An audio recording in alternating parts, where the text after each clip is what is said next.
কবি ভবানীপ্রসাদ মজুমদারের লেখা স্বাধীনতার মানে।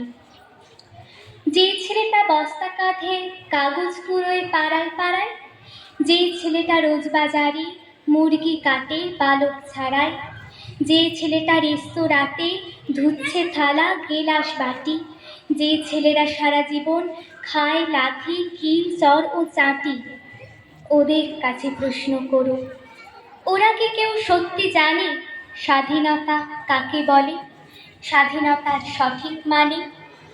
যে মেয়েটা ভোর না হতেই মায়ের সাথে যাচ্ছে কাজে, যে মেয়েটা পরের বাড়ি কাপড় কাচে বাসন মাজে, যে মেয়েটা গোবর কুড়োয় ঘুঁটেও দেয় কয়লা বাছে, যে মেয়েরা সারা জীবন পায় না আদর কারোই কাছে, ওদের কাছে প্রশ্ন করো, ওরা কি কেউ সত্যি জানে স্বাধীনতা দেখতে কেমন, স্বাধীনতার সঠিক মানে?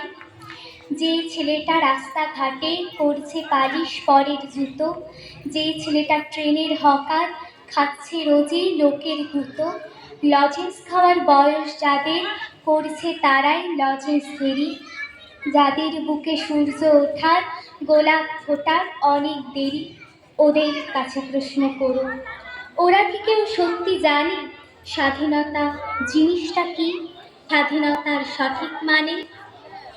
স্বাধীনতার মানে বুঝে নীল আকাশের বন্ধু পাখি, স্বাধীনতার মানে বুঝে চাঁদ তারাদের পরায় রাখি, স্বাধীনতার মানে বুঝে পাহাড় সাগর ঝর্ণা নদী, স্বাধীনতার মানে বুঝে বইছে বাতাস নিরবধি, স্বাধীনতার সঠিক মানে কজন স্বজন সত্যি জানে, স্বাধীনতার সংজ্ঞা খুঁজো শেকল চাপা। নমস্কার।